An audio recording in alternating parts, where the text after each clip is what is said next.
नमस्कार दोस्तों, स्वागत है आपका इनसाइट नॉलेज की एक और नई वीडियो में। दोस्तों आज की इस वीडियो में हम डिफेंस से जुड़ी दो बड़ी खबर के ऊपर बात करने वाले हैं। यहाँ पर दोस्तों जो पहली खबर है उसको लेकर पाकिस्तान में खलबली मची हुई है और उसका कारण है भारत के द्वारा किया गया अब तक का सबसे बड़ा ऐलान। दरअसल दोस्तों ये खबर है भारत के पहले सैटेलाइट और बैलिस्टिक ट्रैकिंग शिप ध्रुव को लेकर। एक रिपोर्ट में यह बताया गया है कि हमारे national security adviser Ajit Doval 10 सितंबर के पहले सैटेलाइट और बैलिस्टिक ट्रैकिंग शिप ध्रुव को कमीशन करेंगे। इस शिप को भारत की हिंदुस्तान शिपयार्ड ने defence research and development organisation यानी कि डीआरडीओ और नेशनल टेक्निकल रिसर्च ऑर्गेनाइजेशन के साथ बनाया है। यह शिप भारत के लिए काफी ज्यादा महत्वपूर्ण है क्योंकि यह ओशियन को मैप कर सकती है।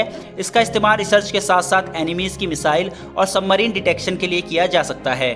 ऐसा बताया गया है कि जब इसे कमीशन किया जाएगा उस समय हमारे chief of naval staff admiral Karambir Singh वहां मौजूद रहेंगे। इनके अलावा डीआरडीओ के अन्य अधिकारी और नेवी के जो अधिकारी हैं वो भी उस समय वहां मौजूद रहेंगे। दोस्तों भारत की यह शिप न्यूक्लियर मिसाइल को भी ट्रैक कर सकती है और इसे भारतीय नौसेना द्वारा ऑपरेट किया जाएगा। इस तरह की शिप अभी तक फ्रांस, यूएस, यूके, रशिया और चाइना के पास ही मौजूद है और अब इस लिस्ट में भारत भी शामिल हो जाएगा। इस तरह का शिप बनाने वाला भारत 5वां देश बन गया है।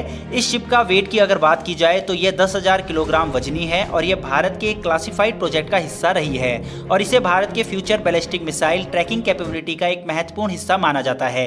यह पूरा शिप एक तरह से अर्ली वार्निंग सिस्टम के तहत कार्य करेगी जो दुश्मन के मिसाइल के अप्रोच की जानकारी हमें तुरंत मुहैया कराएगी। यानी आसान भाषा में अगर हम समझें तो दुश्मन की कोई भी मिसाइल भारत की मिलिट्री बेस या किसी शहर की तरफ लॉन्च की जाती है तो उसकी जानकारी यह शिप तुरंत हमें प्रदान करेगी ताकि भारत इस पर तुरंत जवाबी कार्रवाई कर सके। दोस्तों जैसा कि हम सब जानते हैं कि भारत, चीन और पाकिस्तान जैसे दो न्यूक्लियर पावर नेशन के साथ घिरा हुआ है और ये दोनों ही भारत के दुश्मन हैं और भारत के जो भी विवाद हैं वो इन्हीं दोनों से रहते हैं और वो लगातार बढ़ते भी रहते हैं। ऐसे में यह शिप भारत के लिए एक ब्रह्मास्त्र साबित हो सकता है क्योंकि दोस्तों इस तरह की शिप चीन के पास मौजूद है, इसलिए उसको इससे ज्यादा परेशानी नहीं होगी। मगर इस शिप की वजह से पाकिस्तान खासा परेशान है और वो लगातार भारत की बढ़ती ताकत से सहमा हुआ भी है। बढ़ते हैं दोस्तों दूसरी खबर की तरफ जो कि अमेरिका के F-15EX विमान को लेकर है। इसके ऊपर दोस्तों मैं पहले भी वीडियो बना चुका हूं और मैंने बताया था कि इस विमान का ऑफर अमेरिका ने भारत को दिया था और अब इसी F-15EX को लेकर एक नई अपडेट आई है। दरअसल दोस्तों कुछ अमेरिकी मीडिया के हवाले से यह दावा किया गया है कि अमेरिका नए सिरे से F-15EX जो कि ईगल के नाम से भी जाना जाता है उसे भारतीय नौसेना के लिए